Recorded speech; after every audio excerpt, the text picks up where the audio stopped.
सचमुच समय के बारे में हमारी पूरी सोच को हिला कर रख देगी।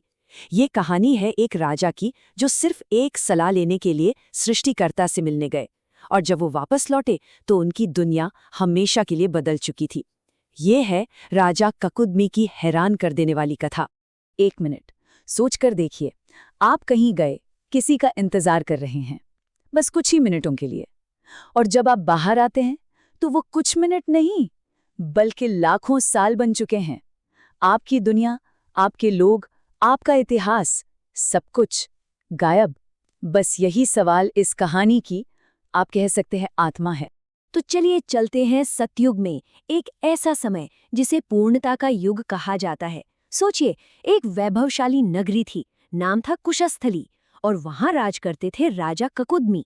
उनका राज्य, अरे वो एक आदर्श था, एक सपना, जहां हर कोई खुश था, हर कोई समृद्ध। अब उस युग को आज के हिसाब से मत सोचिएगा। उस दुनिया का पैमाना, मतलब वो इतना अलग था कि यकीन करना मुश्किल है। सतयुग के लोग वो हमारी तरह नहीं थे, वो विशालकाय थे, मतलब बहुत ही विशालकाय। शास्त्रों की माने तो उनकी लंबाई करीब 35 फीट होती थी। और तो और, मृत्यु कोई हादसा नहीं बल्कि एक चुनाव होती थी। और यहीं से कहानी की असल उलझन शुरू होती है। राजा ककुदमी की एक बेटी थी, रेवती, यज्ञ की पवित्र अग्नि से जन्मी। वो हर तरह से परफेक्ट थी, सुंदर, शक्तिशाली, बुद्धिमान, इतनी कि पूरी धरती पर उसके टक्कर का कोई था ही नहीं। अब आप सोचिए, जब एक बड़ा स्वयंवर रखा गया तो रेवती के तेज के आगे बड़े बड़े राजकुमार भी खुद को छोटा महसूस करने लगे। किसी की हिम्मत ही नहीं हुई आगे बढ़ने की। अब राजा निराश हो गए। बेटी के लिए कोई योग्य वर ही नहीं मिल रहा था, तो उन्होंने एक ऐसा फैसला किया जो किसी ने सोचा तक नहीं था। उन्होंने तय किया कि वो सीधे सृष्टिकर्ता भगवान ब्रह्मा से सलाह लेंगे। और वो भी कैसे?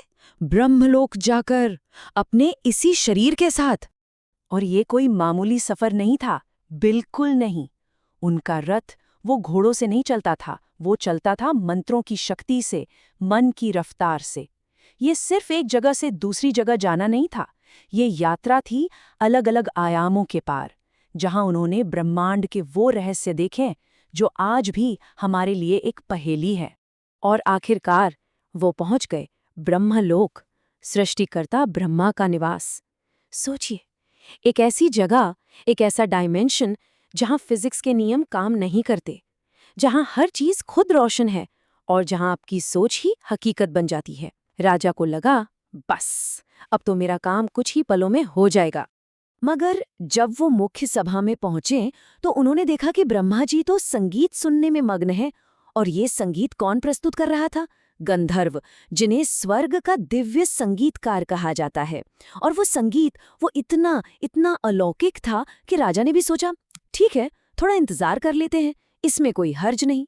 और बस, राजा ककुदमी और रेवती उस संगीत में ऐसे डूबे, ऐसे खो गए कि उन्हें समय का पता ही नहीं चला। उन्हें लगा होगा कि कितनी देर हुई होगी, शायद 20 मिनट, 25 मिनट, अरे चलो मान लो 48 मिनट्स, बस इससे ज्यादा क्या ही हुआ होगा। और फिर संगीत खत्म हुआ, ब्रह्मा जी ने अपनी आंखें खोलीं और राजा ककुदमी को देखा। वो पल आ ही गया जिस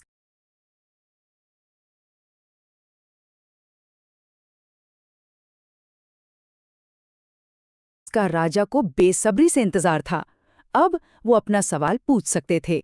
राजा ने बड़े उत्साह के साथ अपनी वो लिस्ट निकाली जो वो धरती से बना कर लाए थे, और ब्रह्मा जी से बोले, प्रभु, मैंने अपनी बेटी के लिए कुछ योग्य राजकुमारों को चुना है।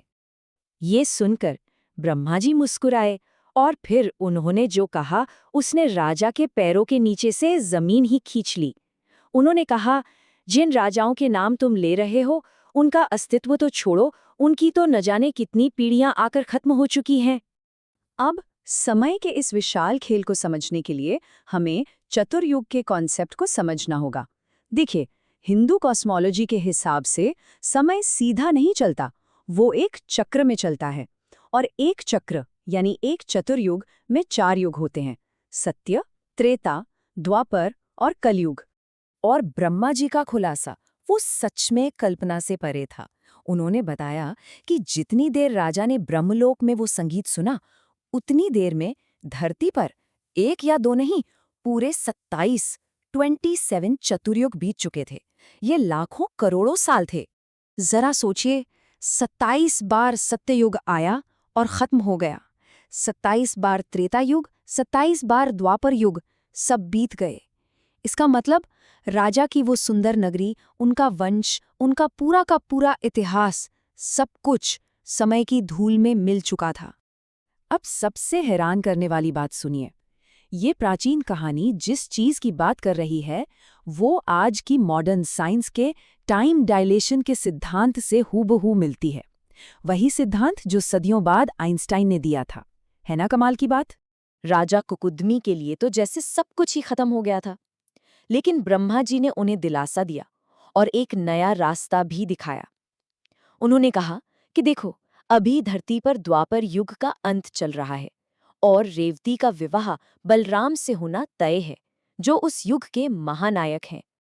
मगर जब वो धरती पर लौटे तो एक और गहरा सदमा उनका इंतजार कर रहा था। ये वो दुनिया थी ही नहीं जिसे वो छोड़कर गए थे। हवा में अब वो खुशबू नहीं बल्कि प्रदूषण था। और इंसान भी बदल गए थे। अब वो विशालकाय नहीं थे, उनकी ऊंचाई घटकर बस 8-9 फीट रह गई थी।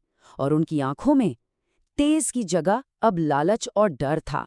और सबसे दिल तोड़ने वाला पल तो वो था जब उन्हीं की प्रजा के वंशजों ने उन्हें देखा और डर के मारे चीखने लगे, उन्हें राक्षस समझकर भागने लगे। तब राजा को ये एहसास हुआ कि वो अपनी ही धरती पर, अपने ही घर में अब अजनबी बन चुके थे। खैर, ब्रह्मा जी के कहने पर राजा ने बलराम को ढूंढ ही लिया और ये मुलाकात बड़ी अजीब थी।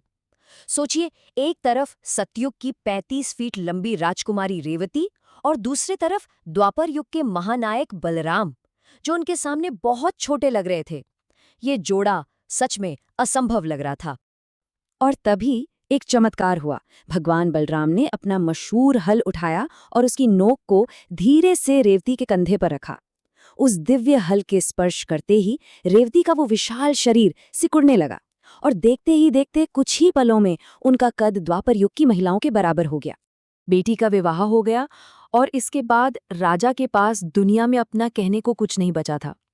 उन्हें ये ज्ञान हो गया कि जिसे वो अपना सब कुछ मानते थे, अपना राज्य, अपना परिवार, अपना इतिहास, वो सब समय के बहाव में एक सपने की तरह बह गया था। बस उन्होंने सब कुछ त्याग दिया और तपस्या के लिए बद्रिकाश्रम चले गए।